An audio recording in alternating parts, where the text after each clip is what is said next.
Yes, people, hope everyone is doing good. I'm doing this quick reaction just because I'm not 100% sure yet if I can do a video over the weekend based on work and other things. But anyway, Leeds United. 2-0 wins. Back to the top of the league, I believe. Come on, chill out, people. It's not that deep when we use a game, it's fine. Don't worry about it, right? But nah, yeah, it's very good, wasn't it? For the most part, very, very professional performance. This is the type of Leeds team, the type of Leeds performance I actually don't mind in the slightest, because you just do the job, you dominate your opposition, you give them literally next to no chances, which means they've got next to no chance of scoring. And what we did really well today, talking about the goal, set pieces, we looked more dangerous. We should have scored from 2 of them. We had about 30 corners. I don't know how many it was. But we got a goal and Joe Rodon scored from them. Joe Rodon scored a header from a set piece. Not something I thought I'd never say. But yeah, class. And then the other end, actually, Derby's main threat going into this game, I think they've got 11 from set pieces this season, something like that, which is a crazy stat, by the way. Imagine we were that similar to that in set pieces. We'd be by far top of the league. But we're not. But today we were good. We took our set piece chance, one of them, and we stopped them. We made first contact every time on corners. And that's a key part. These are the part of the games that are grim and horrible, but they're so important. They're good at set pieces. So what we did, we set up in a way, we played with a bit of passion and desire, and we made sure every time that ball came into the box, we were going to make first contact because we knew their threat. And that's what you need to do. That's what you need to do. These are things you need to do in games. You can be the best side in the world. If you don't nullify their threats, you could be in trouble. Their threats were set pieces, and we absolutely nullified them. So, fair play.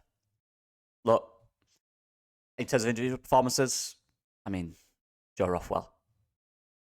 Heck of our son. He's such a good player, man. You know what I mean? With Ampadu coming back, you know what's going to happen. Well, maybe not. Maybe he'll push him forward, but I kind of hope not. In certain games, you've got to rotate, but Ampadu will come in the side. But regardless of that, talk about Joe Rothwell. He's that balance. He's the aggression going forward. You know what he played with today? Intensity. Off the ball as well. There's a few games where he goes a little missing off the ball. But today, he was so aggressive. He made his tackles well. He read the game well. He closed the game down well. And going forward, the usual stuff we get from Joe Rothwell, the impetus to just drive, forward passing, forward movement, with aggression, with speed. The ball tempo, the tempo of the game is so much quicker when he's dictating it. So Joe Rothwell was excellent today. And we've seen games like the other game where Ampadu is key, and there's games today where you're thinking this is where you need a bit more impetus going forward. This is a real good option, if anything, to have for Leeds, to have these different profiles of midfielders. Of course, you've got Gulavogi as well, who's a certain profile who can come in. It's good. It's really good balance and a really good decision for the manager to have when everyone is fit, which game to play, which midfield, which shape. But yeah, generally speaking, look, I'm not going to single out anyone else. Joe Rodon was good. Strout was decent. The centre-backs are always good. The full-backs are decent. Say Max Fober, by the way. Well, people might not like him. That's fair enough. But the guy was one of the better defenders in the Bundesliga last year. So coming into the Championship, it's easy for him, I'll be honest. You might get beat by a quick winger every now and again because everyone in the world does because they're quick. If someone's quicker than you, there's likely they'll probably beat you once or twice. But playing at left back, he found it easy, didn't he? Went through the paces.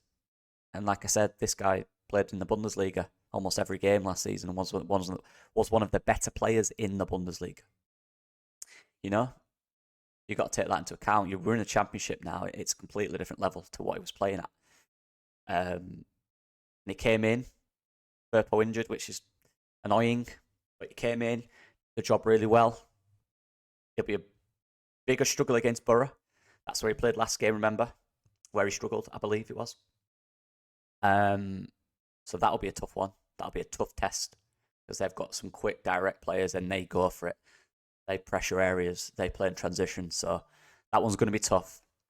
But it was good today. And again, got the goal, sneaking in the back post. Yeah, very impressive. Very impressive. Look, that's what I mean when you've got a quality player. He just is. At this level, he's very good. And he's there just on the bench, not playing every week. But he's actually very good. But yeah, good for Firpo as well. that's a disappointment. But the wingers, I think Solomon grew into the game again. He's so sharp on the ball, Solomon. That's what I really like about him. And in that second half, he was really getting aggressive. He's playing with confidence at the moment, but that confidence for me grows in games. I want to see him start with that confidence, and that's still him, still finding his feet, still finding that confidence that he used to play with after injuries and all that stuff. And look, to be fair, playing in the Championship, he's a guy who's touted be huge, do huge things when he was at Shakhtar Donetsk, and now he's playing the Championship. So that's going to take time for him to really find his confidence as a person, as a player back. But as he grows into the game, he just gets sharper. I love his pass detail. It's such an underrated thing in football, pass detail. Just the way he whips it straight into the feet of the players just makes them, it does their first touch for them. When you put a slow pass, you've got to stop it, you've got to set. When it's a quick pass, you don't need a first touch, it's already in there. Do you know what I mean? It really needs the ball speed. It's all about ball speed. And the weight of his pass is brilliant. He cut inside, he nearly got one of them cutting inside shots off. He's going to get one of them, and then they're going to go in. Once he gets one, they're going to fly in, trust me. Because that's the skill he's got. He was sharp today. Dan James as well did his thing. In and out of the game. It's tough a wind like that when it's against you, when you're a player like Dan James. You need that wind behind you so you can just destroy, and then the ball holds up. But in the second half, what we saw was that wind behind him. It's flying every time in that. Put some good crosses in, won some good things. Brendan as well started off bad. Lost the ball a few times in some bad decision making, but definitely grew into the game 100% again. From like the 30th minute onwards, obviously involved in both goals.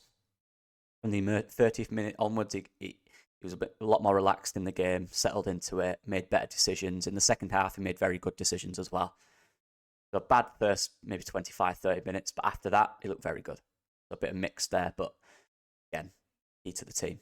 And then, Tanaka did his thing. Not the most, he didn't have the busiest of games. But what he did was quietly busy, you know what I mean? It was one of them games where, because of how deep they were at times, the spaces really came higher up than where Tanaka's usually placed. So he didn't really have much impetus to find the forward passes as much, because the spaces were predominantly between the fullbacks and stuff, where we created overloads with Oba, and Rothwell came into it a lot more. But defensively, he was brilliant again, mopped things up, did his thing, kept the ball moving, usual stuff. Yeah, I was very impressed with the team. It's a good team performance. Top of the league for now, I believe, until Sheffield United play. I've not actually checked, but I believe we are. That's what we need to keep doing. We're a game away every game from being top of the league. People need to chill out, man. This is football. Get it? The league's weaker, but we've lost our best players that everyone was talking about at the start of the season to get at the board. Selling all our best players, that's not an issue now, apparently. When you lose your quality that is much better than this league, there'll be games where you need to rely on a set piece. That shows you're a top team. Set pieces are a huge part of this game. I've been saying it all season. I feel like I'm the only one screaming it. It's huge. You can be an expert counter-attack team, right? Or an expert set piece team. You'll probably score more goals from set pieces than from pure counter-attacks. They're so important. They are. Look at Arsenal this season, man. Look at Arsenal. Arsenal fans complaining about the style of play. Doesn't matter. At the end of the day, you've got more tools in your arsenal to win games, and one of them key tools is a set piece. It's so important. It's so underrated in football, especially it just is. It's a huge part of the game. Every game, Derby didn't have their set pieces. They might be in the bottom three, but they're not, because they've got them set pieces, and it's a big part of their play. We nullified that today. But we need to be better on them. We did score from them, and then we look sharper. But when you have 15, 20 corners a game, the turnover's got to be a bit better. So we've got to keep working on and keep getting more from them. But yeah, class. Very happy. What else to say? On to the next one now. Tough game. Tough game with Middlesbrough. Tough game. But I'm ready for it. The lads should be ready for it. It's a big game, big opportunity to really stamp your foot down now. Yeah. See you guys in a bit. Bye-bye. Thanks for the support as well.